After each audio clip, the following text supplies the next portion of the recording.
আসসালামু আলাইকুম প্রিয় দর্শক, আবারও সেই মজার ডেজার্ট নতুন করে শেয়ার করছি, যেটা আমি প্রথম যখন শেয়ার করেছিলাম আমার এই ছোট্ট চ্যানেলে গত বছর কিন্তু ভাইরাল হয়েছিল।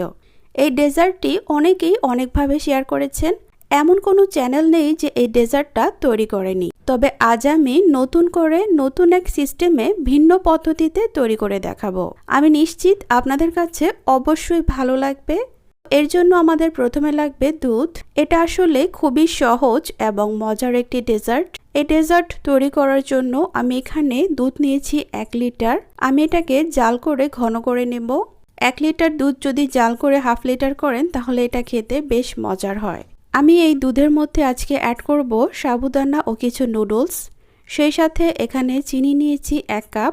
আমার এখানে সবকিছু 1 কাপ পরিমাণের নেওয়া।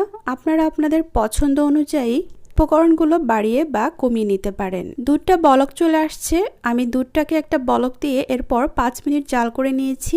এবার সাবুদানা ও নুডলসগুলো সেদ্ধ হওয়ার জন্য এখন এই দুধের মধ্যে সব উপকরণগুলো দিয়ে দিব।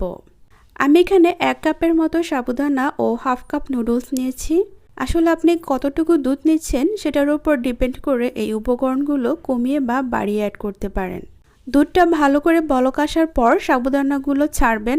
অনেক সময় দেখা যায় যে পানি বা দুধ বলক আসার আগে সাবুদানা অ্যাড করলে গলে যায়, তাই বলক আসার পর দিবেন। দেখবেন যে দানা দানাই থাকবে আর বেশ মুক্তার দানার মতো হয় আর কি।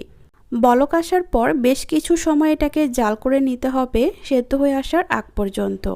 এভাবে চেক করে দেখবেন যে সেদ্ধ হয়েছে কিনা। যদি সেদ্ধ না হয় তাহলে দেখবেন যে ভেতরে সাদা হয়ে থাকবে। যখন এটা স্বচ্ছ দেখাবে তখন বুঝবো যেটা সেদ্ধ হয়ে গিয়েছে।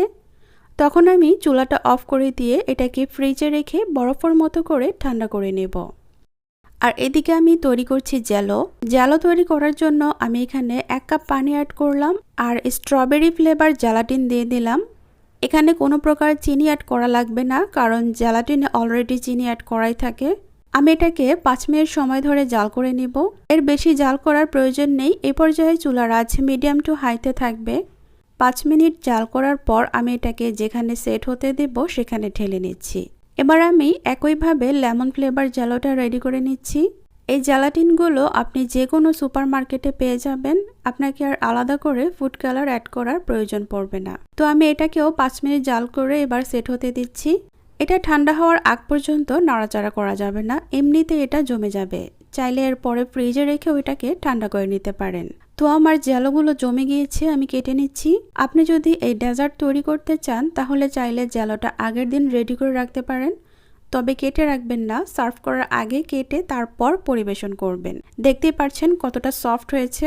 আসলে এটা অর্গানিক জ্যালাটিন ছিল তাই এত সফট। আপনি এটাকে হার্ড করতে চাইলে এক্সট্রা আরও জ্যালাটিন দিয়ে তৈরি করতে পারেন। এদিকে সাবুদানার মিশ্রণটা ঠান্ডা হয়ে আরও ঘন হয়ে গিয়েছে, দেখতেই পাচ্ছেন। এবার আমি এটাকে আরও মজার ও হেলদি করার জন্য অ্যাড করছি কিছু ফ্রুটস। তাই প্রথমে কিউব করে কেটে রাখা কিছু কলা অ্যাড করছি, আঙুরও দিয়ে দিলাম কিছু,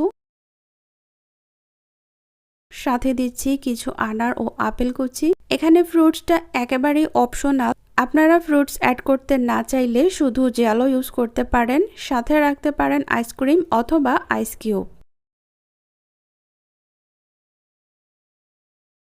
তো আমি সব কিছু একসাথে ভালো করে মিক্স করে নিচ্ছি। এবার আমি সার্ভ করে দেখাচ্ছি। একটা সার্ভিং বলে নিয়ে নিচ্ছি সাবুদানার মিশ্রণটা, আর দেখার সৌন্দর্যের জন্য উপরে গার্নিশ করে দিচ্ছি কিছু আঙুর কুচি আর দিচ্ছি কিছু আনার। এটা শুধুমাত্র সাজানোর জন্যই। কিছু কুচি করে রাখা খেজুর দিয়ে দিলাম। আপনি যেভাবে এটাকে পরিবেশন করতে চান সেভাবেই পরিবেশন করবেন। আইসক্রিমটা খাওয়ার আগে সার্ভ করলে ভালো, না হলে এটা গলে যেতে পারে। তো দেখুন দর্শক, এটা কতটা আকর্ষণীয় আর লোভনীয় লাগছে দেখতে, আর খেতে যে কতটা মজা সেটা তো জানেনই, সেটা বলার আর অপেক্ষা রাখে না। বাসায় যদি কেউ এটা ট্রাই করে থাকেন তাহলে অবশ্যই কমেন্ট করে জানাবেন। আর আমার এই ছোট্ট চ্যানেলটির সামনে এগিয়ে যাওয়ার জন্য প্লিজ সাবস্ক্রাইব করে আমাকে সাপোর্ট করবেন। তো আজকের মতো বিদায় নিচ্ছি। আল্লাহ হাফেজ।